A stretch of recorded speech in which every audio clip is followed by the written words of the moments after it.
तो उनके मतलब साथ कुछ लोग भी थे।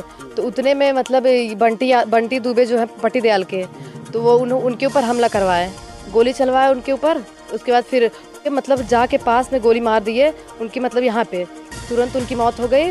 लेकिन तब भी सांस चल रही थी तो हॉस्पिटल ले गए जौनपुर, लेकिन वहाँ ख़त्म हो गए। तो इन सब में मैं मिला जाके कहना चाहती हूँ कि इन सब में रमेश विधायक का हाथ है और वो मिले हुए हैं इन सब से, पूरे थाने से। और बंटी, हाँ 2 घटना हुई थी। बंटी दुबे ने उनके ऊपर पहले भी वार किया था ना, तो उनकी दुश्मनी रही होगी, वो हमें नहीं पता। लेकिन वार वो किए थे, फिर से फायरिंग किए थे। एक बार पहले फायरिंग कर चुके थे, एक बार यहाँ। तो सभा सदर हम योगेश यादव पंजम टाइम वो चुनाव लड़ते रहे। चुनाव के रंजिश मुखबिरी वहाँ बंटी दुबे गोली मारे हैं। बंटी दुबे साड़ापुर के पंडित हैं, वो मारे हैं। श्रीकांत शुक्ला गोली मारे। नमस्कार आदाब। इस वक्त मैं मौजूद हूँ जनपद जौनपुर के बदलापुर थाना क्षेत्र के सुल्तानपुर गांव वार्ड नंबर 6 में। मैं आपको बता दूं, रात को लगभग 9 बजे गोली चली थी। गोली जिसको लगी हो उसकी मौके पे ही मौत हो गई। नाम था योगेश यादव, उम्र 32 साल, अधिवक्ता भी थे और वार्ड नंबर 14 से सभासद भी थे। ये उनकी बहन है और जानेंगे क्या मामला था। इसके पहले भी 2 बार उनके ऊपर हमला हुआ था। अभी कुछ दिन पहले ये जेल से छूट के आए थे। क्या मामला था, और जो बदलापुर के सीओ हैं उनका बयान आया हुआ है कि उनके ऊपर 2 दर्जन से अधिक मुकदमा थे और हिस्ट्री सीटर थे। क्या नाम है आपका? मेरा नाम सुमन यादव है। सुमन यादव जी, ये बताइए क्या मामला था, ये घटना कैसे घट गई? ये घटना कैसे घट गई, वो बैठे थे वहाँ चौराहे पे, वो चौराहे बैठे थे वहाँ मतलब चाय पानी के लिए 9 बजे। तो उनके मतलब साथ कुछ लोग भी थे। तो उतने में मतलब बंटी दुबे जो है पट्टी दयाल के, तो वो उनके ऊपर हमला करवाए, गोली चलवाए उनके ऊपर। उसके बाद फिर वो भागने की कोशिश की, लेकिन लगातार उनके ऊपर गोली मतलब बरसाते रहे। उनके मतलब जाके पास में गोली मार दिए उनकी, मतलब यहाँ पे तुरंत उनकी मौत हो गई। लेकिन तब भी सांस चल रही थी तो हॉस्पिटल ले गए जौनपुर, लेकिन वहाँ ख़त्म हो गए। तो इन सब में मैं मिला जाके कहना चाहती हूँ कि इन सब में रमेश विधायक का हाथ है और वो मिले हुए हैं इन सब से, पूरे थाने से और बंटी दुबे से भी। अच्छा, रमेश विधायक किस पार्टी से विधायक हैं? भाजपा पार्टी से विधायक। भाजपा। इसके पहले आप बता रहे थे 2 घटना हुई थी। हाँ 2 घटना हुई थी। बंटी दुबे ने उनके ऊपर पहले भी वार किया था ना, तो उनकी दुश्मनी रही होगी, वो हमें नहीं पता। लेकिन वार वो किए थे, फिर से फायरिंग किए थे। एक बार पहले फायरिंग कर चुके थे, एक बार यहाँ पे सरोखनपुर फिर से फायरिंग किए थे। तब वो बच गए थे क्योंकि रात का मामला था, लाइट नहीं थी। और यहाँ जब फायरिंग हुई इस टाइम, तो यहाँ लाइट भी थी और वो दौड़ा के उनको गोली मार दिए और उनको मतलब लगी गोली तो खत्म हो गए। अच्छा, ये दुश्मनी क्यों, क्या बात को लेकर थी? दुश्मनी उन लोग की आपस की पुरानी थी। पहले वो लोग दोस्त ही थे, बाद में दुश्मनी हुई। ये दोनों मतलब जैसे भी थे अपने साथ में थे, लेकिन बाद में दुश्मनी किस बात से हुई हमें नहीं पता। मिला जुला के बस हमें यही पता है कि इन सब में रमेश विधायक का हाथ है। और थाने वाले सब लोग भी, जितने सीईओ सब बोल रहे हैं, सब मुझे लगता है सब बंटी से मिले हुए हैं। लेकिन बयान आया है सीओ साहब का बदलापुर। अरे बयान, एक सेकंड, बयान आया है जो सीईओ साहब ने बयान, वो जेल में बंद थे 1.5 महीना। तो वो जमानत से आए थे घर। जो इतना केस बता रहे, इतना केस उनके ऊपर नहीं था, इसीलिए वो जेल गए थे ताकि उनका केस सॉल्व हो जाए। तो इसके पहले कहाँ घटना हुई थी जो बता रहे थे आप, 2 बार फायरिंग कहाँ यही शुक्लानवा मतलब है, यही सुल्तानपुर में ही है। तो लेकिन वो वहाँ मतलब यहाँ थोड़ा बहुत जाते थे, तो वहाँ भी उन्होंने फायरिंग करवाई। उन्हें पता था कि यहाँ बैठे हुए हैं, या फिर किसी ने खबर दी या फिर मुझे नहीं पता, लेकिन वहाँ पर फायरिंग किए थे वहाँ पर भी। अच्छा, अधिवक्ता कहाँ पे थे वो? हाई कोर्ट इलाहाबाद के। हाई कोर्ट इलाहाबाद थे। वो अभी 1-1.5 महीने पहले आप बता रहे जेल से छूट के आए थे। फिर अचानक वहाँ 9 बजे क्या कर रहे थे? अरे 9 बजे वहाँ वो जाते आते थे डेली ना। वो डेली का काम था उनका, आना जाना बैठना। घर नहीं आते थे, बस इतना जान लीजिए।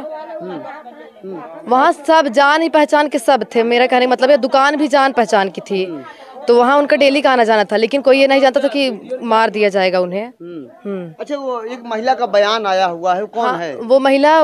मतलब उनका साथ देती है हमेशा से, क्योंकि वो घर छोड़ चुके थे ना, तो इसलिए वो हमेशा से उनके साथ थी। उनके दुख सुख में हमेशा उनका साथ दी थी। अच्छा, ये बताइए, योगेश जी की शादी उदी हुई थी? नहीं, शादी नहीं हुई थी। शादी नहीं हुई थी। तो बस यही मामला था। प्रशासन क्या मदद कर रहा है आप लोगों को अभी तक? प्रशासन मदद कुछ नहीं कर रहा। बस प्रशासन इतना कर रहा है कि हम ढूंढ लेंगे उन चारों को। 4 लोग का वहाँ मतलब FIR 4 नाम के दर्ज हुआ है। जो नाम आप बता रहे हैं उनके नाम से हुआ है? हाँ, उनके नाम से वो घर से फरार है। और ये जो औरत की बात आप कर रहे हैं, उन्होंने उनके घर से उनकी वाइफ को और उनकी मतलब जो उनकी मम्मी थी बंटी की, उन सबको थाने में बैठवाई है। थाने में बैठा दिए गए ताकि वो आए, उनको छुड़वाएं और उसी बहाने अपना भी वो कबूल करें कि हम ही मरवाए हैं।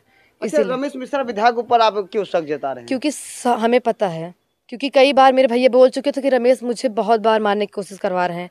थाने से वो जब से विधायक हुए तब से वो मिल चुके थे थाने से।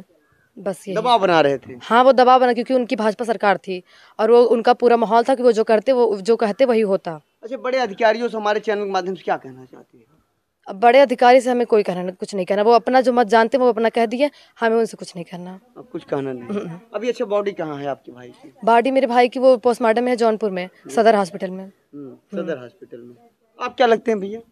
मैं तो ये दूर से आया हूँ, बड़े पार से आया हूँ, हमको कुछ आइडिया दूर से, आप रिश्तेदार हैं जी। क्या नाम है आपका? आपका क्या नाम है? क्या नाम है? नाम क्या है आपका? शकुंतला। शकुंतला। तो क्या अभी आप क्या कह रहे थे कि वहाँ जाते थे, क्या है?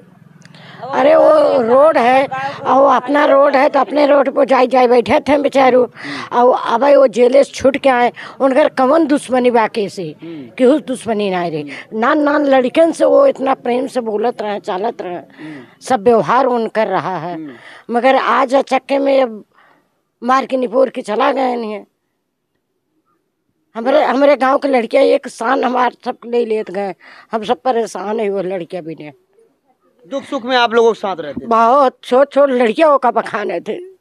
आज हमारे गांव के पूरा शान ले ले, हम सब इतना मानत रहे वो लड़के। अब आपको भी बहुत मानते थे पूरे गांव वालों को? हमारे गांव वाले को जान सिरियाक रहा है।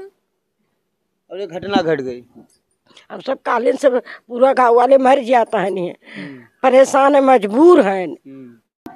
अच्छा ये बताइए, जो आला अधिकारी हैं प्रशासन से क्या न्याय की गुहार आप मांगना? हमें न्याय बस इतना चाहिए कि हमारे भाई को जिसने मारा उसे भी सजा मिलनी चाहिए, या तो उसे भी गोली से उड़ाया जाए या फिर उसे फांसी की सजा दी जाए बस।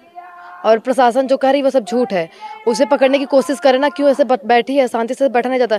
किसी की भाई की मौत हुई है, ऐसे वैसे नहीं बात है। अब नाम जब दिए हैं, रिपोर्ट दिए थे, आपके भाई थे, बड़े भाई थे। आप कितने भाई बहन हैं?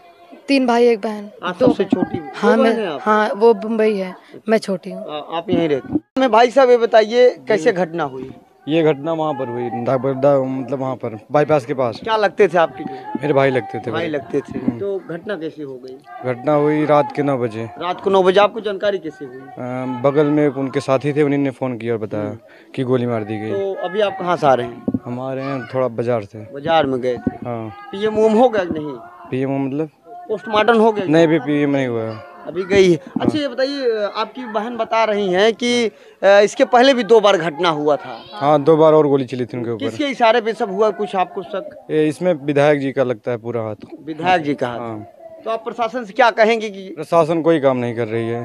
आपको मदद जी बता रहे हैं कि वो चुनावी रंजिश में मारपीट हुई है, जबकि ऐसा कुछ नहीं है। अच्छा, दरोगा कह रहे हैं? हाँ। क्या नाम है दरोगा जी का? योगेंद्र सिंह। वो कह रहे चुनावी रंजिश में हाँ मारे गए हैं। हाँ। ऐसी कोई बात नहीं है, लेकिन ऐसी कोई? हाँ। इधर आइए, ऐसी क्या बात थी? बात दुश्मनी किसी बता रहे हैं ना, पुरानी दोस्ती थी, बाद में दुश्मनी हुई, तो ऐसे वैसे टक्कर हुए छोटे मोटे, लेकिन फायरिंग वाले टक्कर कभी नहीं हुए थे। लेकिन फायरिंग वाले टक्कर ना बंटी दुबे ने की है। पहली फायरिंग की बच गए, उन्होंने वार्निंग दी थी कि आपको मार देंगे जान से मारने की धमकी थी, वो बचते रहे। लेकिन क्या कह रहे हैं? 2 बार प्रयास भी किए थे मारने का, दोनों बार बच गए थे। जान से मारने की धमकी भी दी? हाँ, बहुत पहले दिए थे। तो आप लोग इस बात को थाने ने बताए थे? हाँ, थाने ने, लेकिन थाना कोई मतलब नहीं है। पहुंची थी पुलिस, यहाँ आई, करिए उनके ऊपर फायरिंग हो, लेकिन उल्टा केस फिर उन्हीं के ऊपर गया कि वो बंटी को मारा था, बहुत पहले मारा था, तभी वो बात हुई। तो वो बात तब नहीं पता चली कि कब मारा था, लेकिन जब बात उसके ऊपर फायरिंग हुई तब ये बात नहीं पता चली कि क्यों फायरिंग उसके ऊपर की गई। जान से मारने की धमकी दिया था ना, तो जान से मारने की धमकी दिया तो वही आज मार दिया। आज क्लियर हो गया? हाँ, वो कल क्लियर हो गया, उसकी धमकी सफल हो गई। बदलापुर क्षेत्रांतर्गत आज एक सूचना प्राप्त हुई कि राम जानकी तिराहे के पास एक व्यक्ति को कुछ बाइक सवार युवकों ने गोली मार दी है। इस सूचना पर तत्काल पुलिस टीम द्वारा पहुंचकर जानकारी की गई तो पता लगा कि उक्त घायल को उसके परिजन जौनपुर डिस्ट्रिक्ट हॉस्पिटल के लिए लेकर गए हैं। जौनपुर डिस्ट्रिक्ट हॉस्पिटल से यह जानकारी प्राप्त हुई कि उक्त घायल की गोली लगने से मृत्यु हो गई है। उक्त मृतक की पहचान योगेश यादव के रूप में हुई है, जो कि थाना बदलापुर का एक हिस्ट्री सीटर है। इसके विरुद्ध 2 दर्जन से अधिक मुकदमे हैं। गत एक आप देख सकते हैं इस वक्त मैं इस गांव में हूं, इस पीड़ित परिवार के यहाँ हूं। इनकी जो बहन है योगेश यादव जी की, आरोप लगा रही हैं यहाँ के जो भाजपा के विधायक है रमेश मिश्रा के ऊपर लग रहा है कि उन्हीं के इशारे पर यह काम हुआ है। लेकिन मैं आपको बता दूं यह जांच का विषय है। ये पीड़ित परिवार वालों का बयान है, उनकी बहन है, इनका कहना है कि रमेश मिश्रा के इशारे पर गोली चली है। इसके पहले भी 2 बार गोली चली थी, लेकिन वो बच गए थे। अभी कुछ दिन पहले ही योगेश जेल से छूट के आए थे, पेशे से अधिवक्ता थे और वार्ड नंबर 14 से बदलापुर से सभासद थे। फिलहाल ऐसे ही हमारे न्यूज़ चैनल को आप देखते रहिए आज़ाद VIP न्यूज़ को, जनपद जौनपुर। जय हिंद, जय भारत।